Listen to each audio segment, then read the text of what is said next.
अस्सलामुअलैकुम friends, welcome to my YouTube channel. तो आज की इस वीडियो में हम चैप्टर 3 स्टार्ट करने वाले हैं। Fundamental of economics by Habibullah Wasir part 2 की ये बुक है। ठीक है, इससे पहले फर्स्ट और सेकंड चैप्टर हम कवर कर चुके हैं। तो आज इंशाल्लाह मनी से रिलेटेड चैप्टर है, चैप्टर 3 वो स्टार्ट करते हैं। इसमें टोटल मतलब मनी की जो टाइप्स हैं वो डिस्कस की जाएंगी। ठीक है, उसके अलावा मनी से रिलेटेड अगर कोई थ्योरी हुई तो वो डिस्कस करेंगे। ठीक है, ये भी एक इम्पोर्टेंट चैप्टर है बाय द वे। उसके अलावा मनी सप्लाई और मनी डिमांड का क्या रोल है, आई थिंक वो भी इसी चैप्टर में ही कवर होगा। अच्छा, ये सबसे पहले जो एक पैराग्राफ आपको नज़र आ रहा है ना, थोड़ी सी वर्डिंग चेंज है इसमें। ठीक है, और सबसे पहले मेरा दिल है कि हम चैप्टर को कवर करते हैं एट द एंड चैप्टर के ना। हम इस पैराग्राफ को मतलब अंडरस्टैंड करने की कोशिश करेंगे, क्योंकि तब ज़्यादा इजी हो जाएगा। अगर अभी किया तो वो थोड़ी सी कन्फ्यूजन हो जाएगी। सही है, ओके जी। फर्स्ट ऑफ ऑल इंट्रोडक्शन से स्टार्ट लेते हैं। Money has always been a fascinating word for everyone, young or old, male or female, educated or uneducated, rich and poor, wise or fool. On the one side, different people have different needs and taste about material goods. ठीक है, कि basically अगर money की बात की जाए तो हर person को ही इसका आइडिया होता है। ठीक है, चाहे एक बच्चा है उसे भी मनी के वर्ड से आइडिया हो जाता है कि उसका क्या मतलब है। और इसी तरह जो डिफरेंट लोग हैं उनकी मतलब नीड्स, ज़रूरियात भी डिफरेंट है, टेस्ट भी डिफरेंट है गुड्स के हवाले से। A child is interested in toffees and toys. Definitely एक बच्चा है तो उसको टॉयज़ से मतलब वो इंटरेस्टेड होगा टॉयज़ में, या फिर उसके अलावा कैंडीज़ वगैरह में। एक स्टूडेंट है उसके लिए बुक्स इंपॉर्टेंट होगी। वुमेन के लिए बेसिकली कॉस्मेटिक्स इंपॉर्टेंट होगी। ठीक है, फीमेल्स के लिए। और एक हंग्री पर्सन है, डेफिनेटली उसको माइंड फूड की तरफ जाएगा। और एक जो होमलेस पर्सन है उसको हाउस की ज़रूरत होगी। Yet on the other side the urge to get money is common. ठीक है, लेकिन दूसरी साइड पे अगर हम देखें तो बेसिकली जो मनी की डिमांड है वो हर पर्सन को ही होती है। All of them see the fulfilment of their material desires in having money. ठीक है, तो हर शख्स अपनी जो मतलब डिज़ायर है वो पूरी कर सकता है, किससे? मनी के थ्रू। अब हम देखते हैं कि मनी है क्या, व्हाट इज़ मनी। अच्छा, ये एक साइड पे बॉक्स टाइप बना हुआ है, उसमें देखिए उन्होंने बताया कि जो मनी मतलब जब स्टार्ट में मनी का वर्ड यूज़ हुआ था या मनी का जो कंसेप्ट था वो 2500 BC में स्टार्ट हुआ था। ठीक है, और मेसोपोटामिया ठीक है, ये बेसिकली मुझे लगता है इराक का कोई शहर है या किसी पर्सन का नेम है। ठीक है, इसको मैं कंफर्म करके फिर बताऊंगी। Okay, what is money. Money is one of the most important element of economic science. It is truly great innovation of man. अब ज़ाहिर बात है, मनी को जो मतलब ईजाद किया है वो एक आदमी ने किया है। ठीक है, तो वो कहता है कि एक ग्रेट इनोवेशन है। Everybody is familiar with it and uses it in one form or the other. ठीक है, although in final analysis it is the real goods and services which can satisfy our want, but money is the intermediary. ठीक है, it is through money that we get access to goods produced by others. ठीक है, कि basically जो भी goods and services हैं वो हम मतलब परचेज कर सकते हैं या उन तक हमारी एक्सेस होती है मनी के through. Money is running through economic system as blood is running in our body. ठीक है, कि मनी का इकोनॉमिक सिस्टम के अंदर ऐसा ही रोल है जैसे ब्लड का हमारी बॉडी के अंदर है। ठीक है, मतलब इकोनॉमिक सिस्टम को भी मनी इसी तरह रन करती है जिस तरह हमारी बॉडी में जो ब्लड है वो बॉडी को रन करता है। In a way money is such a simple and common things that even a child of 2 or 3 knows that money should be obtained and spent। ठीक है, कि बेसिकली अगर हर 2 या 3 साल के बच्चे को पता है कि मनी से हम कोई भी चीज़ें ले सकते हैं या फिर मनी को किस तरह हासिल कर सकते हैं और फिर उसको स्पेंड करते हैं। But it is very difficult to define it. It may be define as. अब मनी की उन्होंने प्रॉपर डेफिनेशन दे दी है मॉर्गन के according. Money is anything that is widely used in payments of debt. तो वो कहता है कि मनी कोई भी ऐसी चीज़ मतलब उसको हम मनी कहते हैं, या मनी इज़ एनीथिंग, मनी एक ऐसी चीज़ है जिसको हम डेट्स की पेमेंट के लिए यूज़ करते हैं। ठीक है, ये बेसिकली मॉर्गन के अकॉर्डिंग डेफिनेशन है, लेकिन इस डेफिनेशन में बहुत मतलब अभी चीज़ ऐसे समझ लें, हम कह सकते हैं कि जस्ट एक साइड को इन्होंने फोकस किया कि ठीक है payments of debt. Otherwise money का एक बहुत ब्रॉड कंसेप्ट है और इस डेफिनेशन में कुछ ना कुछ और ऐड होना चाहिए था, मुझे ऐसे लगता है, बट में भी उन्होंने अपने हिसाब से ओके दिया। Anything which is widely accepted in payments for goods और in discharge of other kinds of obligations. अब रॉबर्टसन ने बेसिकली ये डेफिनेशन दी है कि बेसिकली मनी जो सी है वो यूज़ होती है गुड्स की पेमेंट करने के लिए, और इसके अलावा अगर कोई भी और चीज़ मतलब जितनी भी ऑब्लिगेशंस हैं डिफरेंट मतलब हो सकती है, जैसे आपने हॉस्पिटल की पेमेंट करनी है या उसके अलावा कोई भी काम हो सकता है। ठीक है, तो उसके लिए जो हम पेमेंट करते हैं वो भी इसी में आएगी। उसके अलावा सैमुअल्सन ने दिया money is the modern medium of exchange and the standard unit in which price and debts are expressed. कि मनी जोन है वो बेसिकली मीडियम ऑफ एक्सचेंज है, कि हम बेसिकली डिफरेंट हैंड्स के थ्रू मनी एक्सचेंज होती रहती है, ठीक है। मीडियम ऑफ एक्सचेंज इस तरह भी आप कह सकते हैं कि गुड्स एंड सर्विसेज का जो हम पेमेंट वगैरह करते हैं। And the standard unit in which price and debts are expressed, और इसमें बेसिकली हम जैसे अब प्राइस चार्ज होती है डिफरेंट गुड्स की, उसको भी हम मनी की कैटेगरी में डिस्कस करते हैं। इसके अलावा डेट्स की जो पेमेंट होती है उसको भी। तो ये डिफरेंट राइटर के थ्रू मतलब डिफरेंट डेफिनेशंस दी गई हैं। From the above definitions it is easy to conclude that money, अब ये उन्होंने कंक्लूड मतलब कर दिया तीनों डेफिनेशन को। Money is an material which is commonly accepted and generally used as a medium of exchange for all type of transaction. अब ये डेफिनेशन देखिए उन्होंने कितनी मतलब इसमें काफ़ी ज़्यादा चीज़ें कवर कर दी हैं कि मनी एक ऐसी मटेरियल गुड है कि मतलब जो हम जनरली मतलब जिसको यूज़ करते हैं मीडियम ऑफ एक्सचेंज के लिए या फिर डिफरेंट टाइप ऑफ ट्रांजैक्शन के लिए, ठीक है। उसके जो भी मतलब लेन देन के लिए हम यूज़ करते हैं उसको हम मनी कहते हैं। Thus all kinds of currency notes coins plus checking deposit ETC can be regarded as money. तो जितने भी हम चेक की बात करते हैं, ठीक है, या फिर उसके अलावा हम कॉइन्स की नोट्स की बात करते हैं, वो सारा मनी का पार्ट होते हैं। The following point can increase our understanding of true meaning of money. Money concept is a wider term than currency, ठीक है। करेंसी की निस्बत मनी को देखा जाए तो मनी एक बहुत बड़ा कंसेप्ट है, ठीक है। Beside currency it has many forms, currency के अलावा भी इसकी बहुत सारी फॉर्म्स होती हैं, ठीक है। ये नहीं है कि अगर हम सिर्फ मतलब बात करते हैं कि ये इतने नोट है हमारे पास तो ये करेंसी है, मतलब ठीक है ये मनी है, बल्कि इसके अलावा भी अदर टर्म्स में भी हम मनी को एक्सप्लेन कर सकते हैं। उसके बाद money has a very special nature. People needs to use all kind of material goods like food and clothing for direct satisfaction except money, but they need to get these things, ठीक है। But they need money to get these things.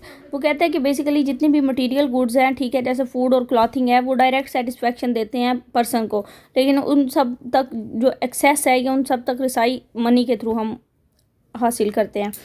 उसके अलावा वो कह रहे हैं money material itself need not be precious, ठीक है। For example in many rural areas of Pakistan wheat was used for buying and selling other goods, ठीक है। अब वो कहता है कि मनी जो सी है, money material itself need not be precious, कि मनी को अगर ज़ाती तौर पर देखा जाए ना तो वो इतनी भी ज़्यादा मतलब आप इस तरह कह सकते हैं कि बहुत टाइम पहले जब मनी का कंसेप्ट नहीं था, ठीक है, तो लोग क्या करते थे, फॉर एग्जांपल अगर किसी के पास नमक है तो वो किसी दूसरे शख्स को 5 kg नमक दे के उससे 1 kg मतलब आप शुगर ले सकते हैं, ठीक है। तो इस तरह बार्टर सिस्टम नहीं कहते इसको, ठीक है।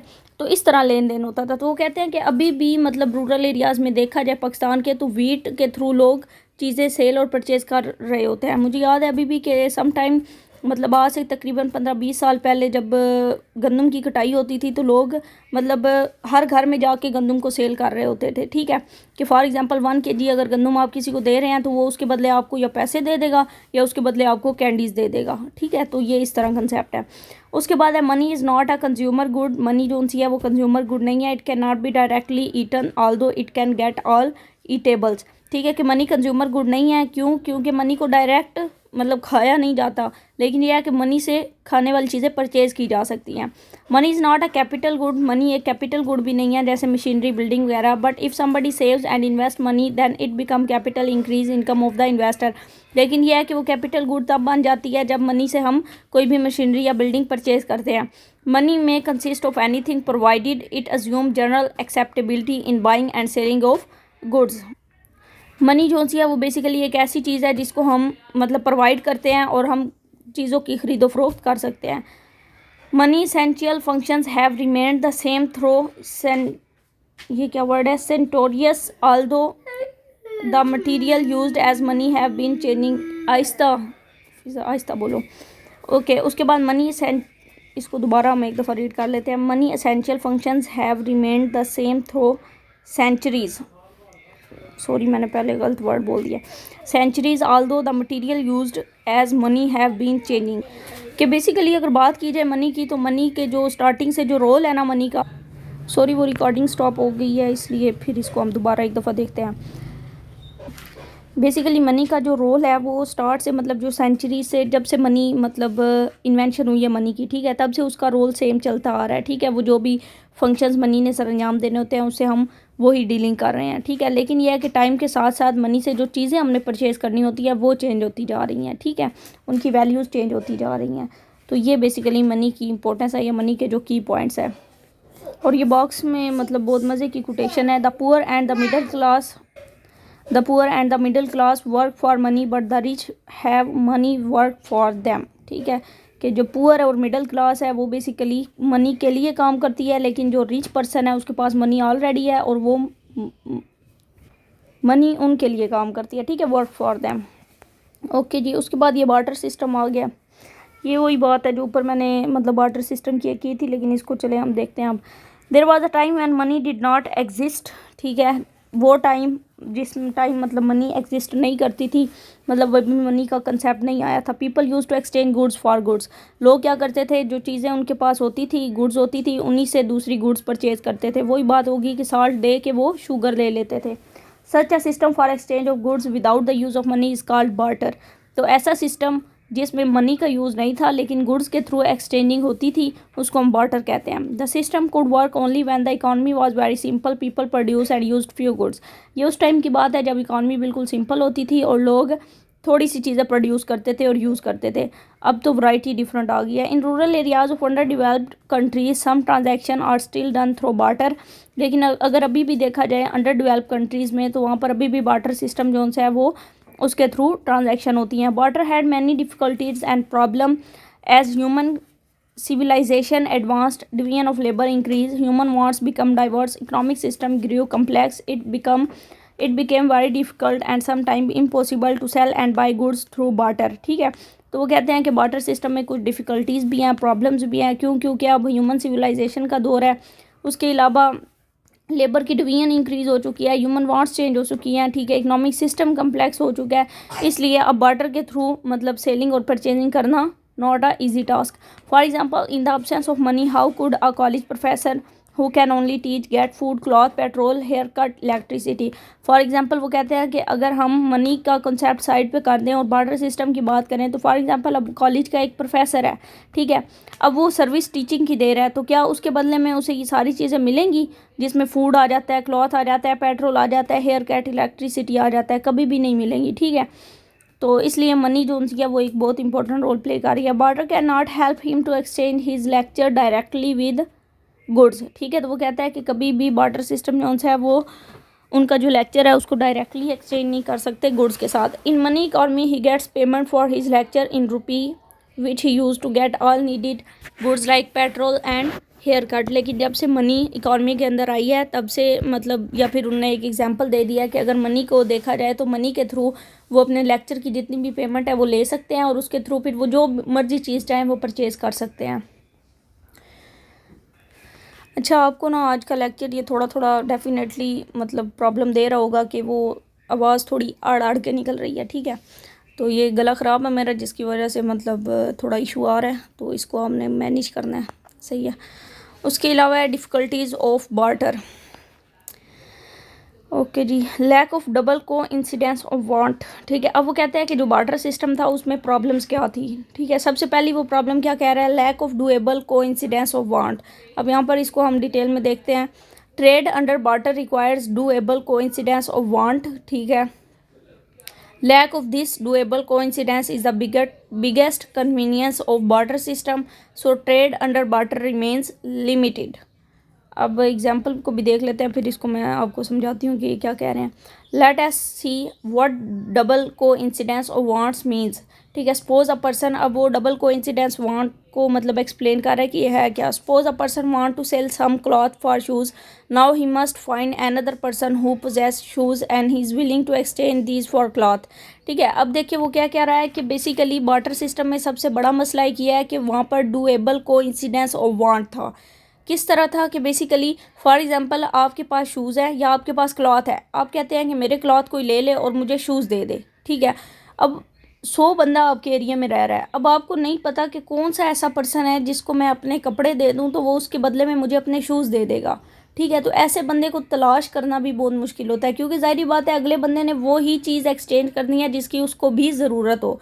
अब ज़ाहिर बात है आप उसको कपड़े देते हैं, वो आपको शूज़ दे देगा, तब तो काम ओके है। लेकिन अगर आप उसको कपड़े देते हैं, आप कहते हैं मुझे अपने शूज़ दे दें, लेकिन वो कहता है मैंने शूज़ एक्सचेंज नहीं करने, मैंने बल्कि मतलब आप एग्ज़ाम्पल ले लें कि स्कूल बैग कर लें, ठीक है, कि आप मुझे अपने कपड़े दे दें और मेरे से मेरा स्कूल बैग ले लें, तो डेफिनेटली अगला पर्सन जो कपड़े दे रहा है उसको तो स्कूल बैग की नीड ही नहीं है, फिर वो कैसे एक्सचेंज करेगा। तो इस तरह मतलब कोई भी ऐसा पर्सन ढूंढना मुश्किल हो जाता है। तो ये भी एक डिफ़िकल्टी थी। Exchange of goods between two person A and B can take place only when person B buys what A sell, ठीक है, कि सिर्फ गुड्स एंड सर्विसेज तब एक्सचेंज हो सकती थी जब मतलब फॉर एग्जांपल ए और बी दो पर्सन है, ठीक है, बी पर्सन वो चीज़ बाय करे जो ए सेल करने वाला हो, ठीक है, and he sell what A wants to buy, और वो बेसिकली मतलब इन सिंपल वर्ड जो ऊपर मैंने एग्जांपल दिया वो आई थिंक ज़्यादा क्लियर कट है, यहाँ पे मज़ीद फिर कन्फ्यूजन हो जाएगी, ठीक है। मीन्स कि जो आप सेल करना चाह रहे हैं अगला वो लेने के लिए तैयार हो, और जो आप लेना चाह रहे हैं अगला वो देने के लिए तैयार हो। It is clear that such type of double coincidence is difficult to find. तो डेफिनेटली इस तरह का मतलब कोई भी पर्सन ढूंढना is not a easy task, तो ये पहली डिफ़िकल्टी है।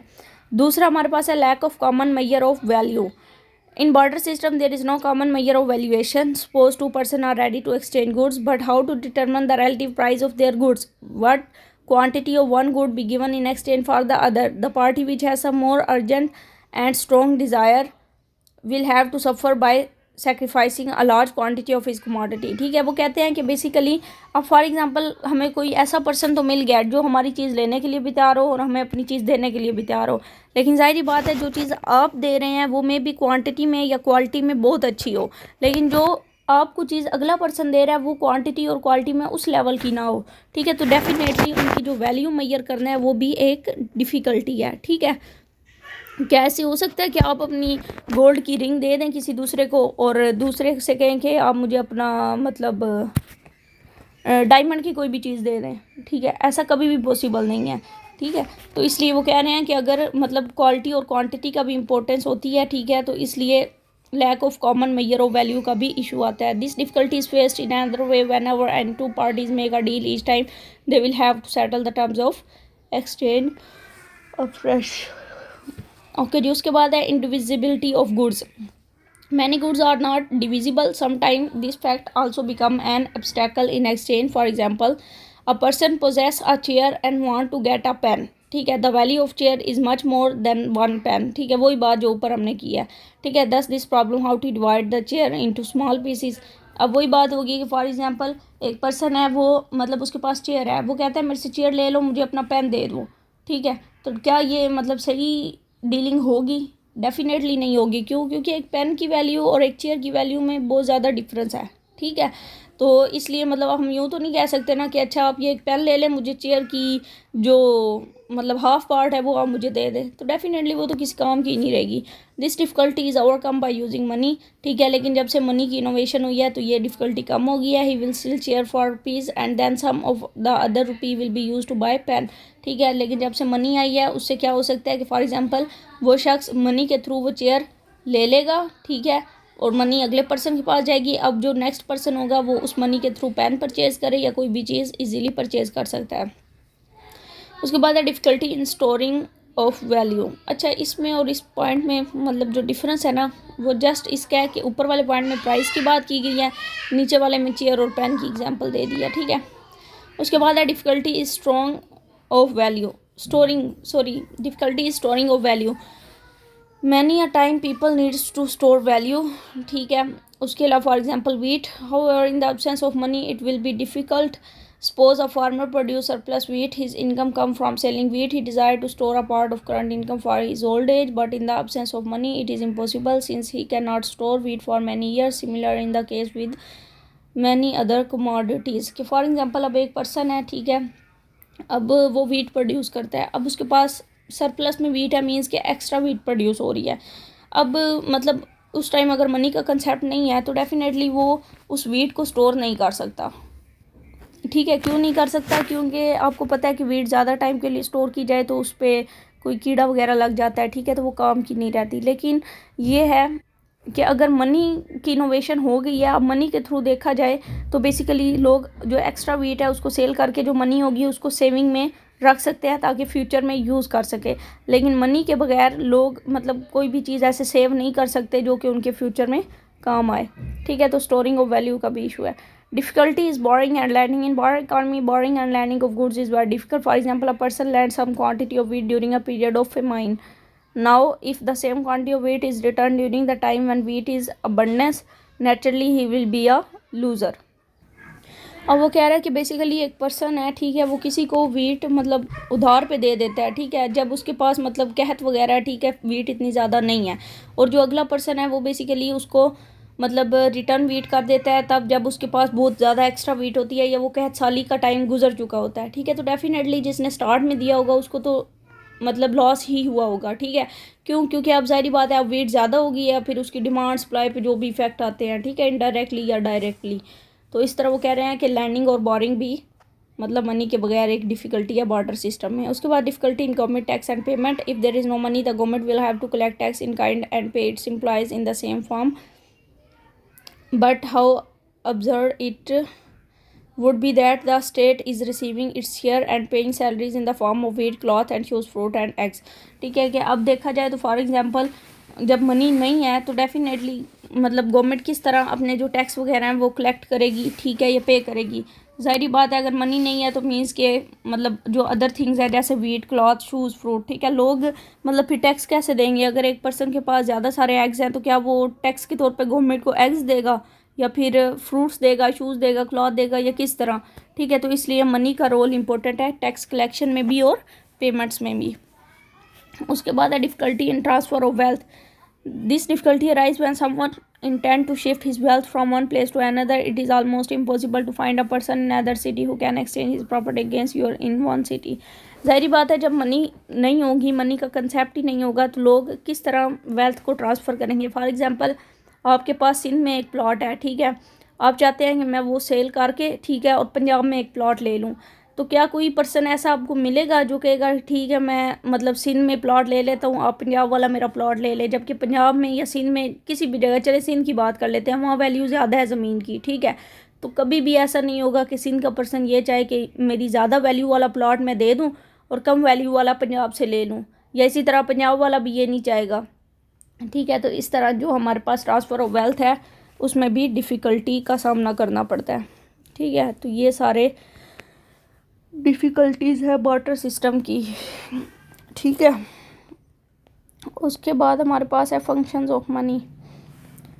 ओके जी, अभी तक हमने स्टार्ट से अब तक क्या पढ़ा है? मनी, ठीक है, उसके अलावा मनी की इम्पोर्टेंस, मनी के जो की पॉइंट्स थे वो, और उसके अलावा हमने आई थिंक पढ़ा बार्टर सिस्टम। ठीक है, बार्टर सिस्टम में क्या डिफ़िकल्टीज़ होती हैं वो। अब हम फंक्शंस ऑफ मनी की बात कर रहे हैं, ठीक है, कि मनी से हम क्या क्या मतलब रोल प्ले कर सकते हैं। Money is what money does. So to fully understand the nature of money we having to consider the function. ठीक है, 3 फंक्शन है, medium of exchange, measure of value and unit of account, और third है store of value. This is the first and the primary function of money. Originally, money was invented to act as medium of exchange. Money का जो सबसे पहला function है वो है as a medium of exchange. In the barter economy, people had to face many difficulties with the use of money. These difficulties in convenience are removed. ठीक है, कि मनी के आने की वजह से बार्टर सिस्टम की जो डिफ़िकल्टीज़ हैं वो ख़त्म हुई हैं। ठीक है, now there is no need for double coincidence of want, so it was required to barter economy. ठीक है, तो अब कोई भी मतलब डबल कोइंसिडेंस ऑफ वांट्स की ज़रूरत नहीं है। Money represent general purchasing power which can buy anything. ठीक है, वो उन्होंने मनी को डिफाइन कर दिया कि मनी बेसिकली एक ऐसी परचेजिंग पावर है जिससे आप गुड्स को परचेज कर सकते हैं। For example, a person having cloth can sell it for money and then use the same amount to purchase any goods he like. कि कोई भी पर्सन है वो अगर उसके पास कपड़े हैं तो वो उन्हें सेल कर सकता है, ठीक है, और जो मनी उसके पास आएगी उसके थ्रू वो अपनी कोई भी नीड को पूरा कर सकता है या कोई भी ऐसी चीज़ ले सकता है जो उसका दिल चाहे। Similarly other person such as indivisibility of some goods और डिफ़िकल्टीज़। ठीक है, कि बेसिकली वो सारी सॉल्व हो गई हैं जो बार्टर सिस्टम के थ्रू डिफ़िकल्टीज़ फेस करना पड़ रही थी। ठीक है, तो सबसे पहले मनी का रोल क्या है? Medium of exchange. Second है measure of value and unit of account. Money serve as a standard measure of value. Monetary units rupee in Pakistan is used as a yardstick for measuring the relative value of different goods. ठीक है कि money के through हम एक definitely एक price रख देते हैं कि इस चीज़ की इतनी वैल्यू है, ठीक है, और उसको फिर हम पे करके कोई भी चीज़ ले सकते हैं। In barter there is no standard unit of count in which values of all goods could be shown और एडिड। ठीक है, लेकिन बार्टर सिस्टम में ऐसा कुछ नहीं था। In money economy since all values are express in term of money units. ठीक है, कोई भी चीज़ है उसको हम प्राइस की सूरत में या मनी यूनिट की सूरत में मतलब उसको हम क्या करते हैं, एक्सप्रेस कर सकते हैं। ठीक है, कि मतलब ज़ाहिर बात है एक चीज़ है उसकी हम प्राइस फाइनल कर देते हैं। It become possible to add value and show the wealth of a person और national income of a country as one finger. ठीक है, इवन के मनी के थ्रू वो कह रहा है कि हम किसी भी चीज़ की वैल्यू में एडिशन भी कर सकते हैं। इसके अलावा जो इनकम है वो भी एक मतलब फिगर के थ्रू हम बता सकते हैं, किसी कंट्री की हो, पर्सन की हो या कुछ भी। उसके बाद है स्टोर ऑफ वैल्यू। अच्छा, इसके 4 फंक्शन है, सॉरी उस टाइम मैंने 3 बोल दिए। Store of value in barter economy a very important problem was is in what form one should store wealth. ठीक है, ज़ाहिर बात है बार्टर सिस्टम में स्टोर ऑफ वैल्यू मतलब हम चीज़ों को स्टोर नहीं कर सकते थे, लेकिन मनी के थ्रू ये पॉसिबल है। Most people want to put away a part of their current income for use in future, but in the absence of money how they can do storing of physical goods was costly and inconvenient storing of services was impossible. Money solve this problem too. ठीक है, ज़ाहिर बात है barter system में मतलब हम चीज़ों को स्टोर नहीं कर सकते थे क्योंकि लॉन्ग टर्म स्टोर करना मतलब इतना आसान नहीं है, लेकिन मनी को हम स्टोर कर सकते हैं फ्यूचर यूज़ के लिए। Money is most liquid of all acid and is very convenient from in which wealth can be store. ठीक है, मनी जो सी है वो एक लिक्विड एसिड है, उसको हम किसी भी टाइम चेंज कर सकते हैं, मतलब चीज़ों में डेफिनेटली स्टोर भी कर सकते हैं, परचेजिंग सेलिंग कर सकते हैं। The store money can be use for any purchase any time as one likes moreover he call no cost in involve in storing of money. ठीक है, तो वो कहते हैं कि मनी को बेसिकली हम स्टोर कर सकते हैं, किसी भी टाइम कोई भी चीज़ हमें पसंद आए तो हम ले सकते हैं। इसके अलावा मनी को स्टोर करने की कोई भी कॉस्ट वगैरह नहीं है। उसके बाद standard of deferred payments. Money is also use to make payment as some future time. ठीक है, कि फ्यूचर में जो हमने पेमेंट्स करनी होती हैं उसके लिए भी मनी को हम यूज़ कर सकते हैं। कोई भी फॉर एग्जांपल किस पर्सन से हमने उधार लिया तो इन फ्यूचर ही उसको देना है, ठीक है, तो वो भी मनी के थ्रू पॉसिबल है। Borrowing and lending take place in terms of money which make it possible to compare the values of commodities at different times. ठीक है, कि फॉर एग्जांपल आप किसी से कोई भी चीज़ उधार आज लेते हैं ना, तो कल को मतलब एक तो इंटरेस्ट उसमें शामिल हो जाता है। ठीक है, कि इन फ्यूचर मतलब इंटरेस्ट के साथ मिलेगा तो डेफिनेटली ज़्यादा हो जाएगा। लेकिन यह है कि अगर मतलब आप किसी को उधार दे रहे हैं तो कल को आप कहते हैं कि जो भी इन्फ्लेशन रेट चल रहा होगा उस हिसाब से आप मुझे वापस करेंगे। ठीक है, तो मतलब इसमें आप काफ़ी ज़्यादा आपके पास सहूलत होती है, किसी भी थ्रू मतलब उसको आप एडजस्ट कर सकते हैं। ये तो मनी के बहुत ज़्यादा फंक्शंस आ गए हैं, लेकिन मेजर फंक्शन आई थिंक इसके 4 ही हैं।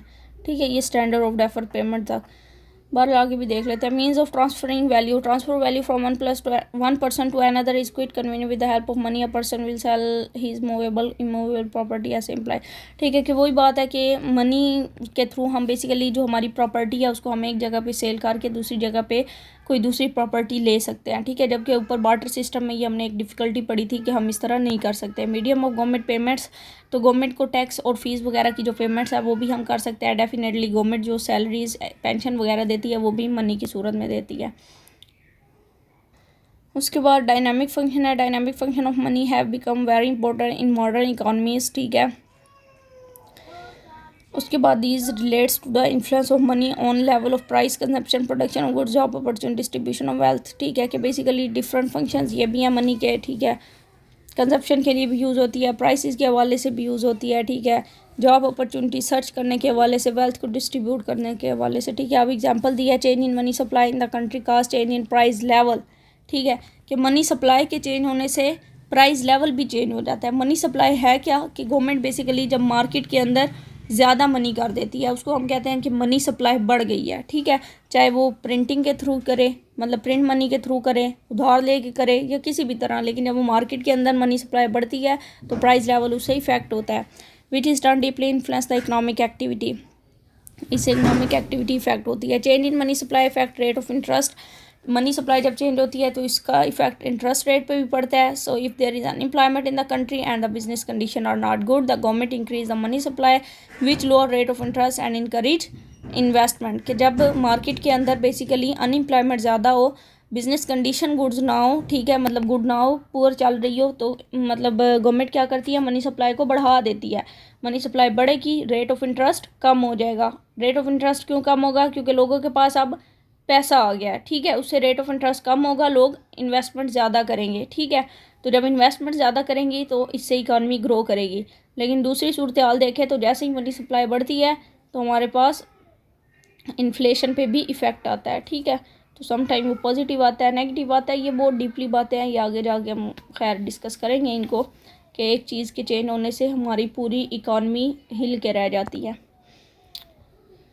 ओके जी, उसके बाद अब हमारे पास क्या है, Nowadays, deficit financing, printing of new money is commonly used to get fund for finance develop project in the country। तो आजकल के दौर में वो कह रहे हैं कि जो डेफिसिट फाइनेंसिंग है ना, वो बेसिकली कॉमनली यूज़ हो रही है, ठीक है, डेवलपमेंट प्रोजेक्ट कंट्री के जितने भी हैं उनको फाइनेंस करने के लिए due to use of money. लेकिन प्रिंटिंग मनी भी इतनी आसान नहीं होती, इसके लिए हमें मतलब अमेरिका के साथ काफ़ी ज़्यादा मतलब लिंक आउट करना पड़ता है, ठीक है। उसके अलावा कुछ गोल्ड होता है जो हम इसके बैकअप पे रखवाते हैं, ठीक है। ज़ाहिर बात है कोई भी कंट्री ऐसे ही मनी प्रिंट नहीं कर सकता, ठीक है, क्योंकि अगर आप ऐसे ही मनी प्रिंट करेंगे तो वो तो फिर बिल्कुल ही काम उलट हो जाएगा। इसलिए आपको बैकअप पे कुछ गोल्ड देना होता है और ये एक प्रॉपर सिस्टम होता है बहुत बड़ा, ठीक है। उसके बाद है due to use of money exchange of goods become easier. Money के यूज़ से डेफिनेटली जो गुड्स का एक्सचेंज है वो आसान हो गया, ट्रेड इससे फैसिलिटेट हुई है। उसके बाद mobility of man material is facilitate, ठीक है, लोग एक जगह से दूसरी जगह मूव आसानी से कर सकते हैं, गुड्स को मूव कर सकते हैं। Use of money increase specialization of labour which increase productivity of labour. Money के थ्रू डेफिनेटली लेबर्स को हम स्किल दे सकते हैं, ठीक है, और उसके अलावा लेबर स्पेशलाइज्ड होंगे तो डेफिनेटली इससे हमारी प्रोडक्टिविटी इंक्रीज़ होगी। तो जी ये हमारे पास मेरे ख्याल में आज के लिए इतना काफ़ी नहीं है, कितना रह गया एक दफ़ा चेक कर लेते हैं, अभी है काफ़ी ज़्यादा, तो इसको रिमेनिंग पार्ट हम कल कर लेते हैं, ठीक है। तो आज के लिए आई थिंक इतना काफ़ी है, अगर इसमें कोई भी क्वेश्चन हो तो बताइए, अदरवाइज ये थ्योरेटिकल है फुल, ठीक है, इतना डिफ़िकल्ट नहीं है क्योंकि सिर्फ मनी को ही हमने मतलब एक्सप्लेन किया है और रीड आउट किया है, सही है। फिर भी कोई क्वेश्चन वगैरह होता है तो बेशक पूछ लीजिएगा, और इसके अलावा अगर आप चैनल पर न्यू हैं तो चैनल को सब्सक्राइब कर दीजिएगा। थैंक्स फॉर वॉचिंग, अल्लाह हाफिज़।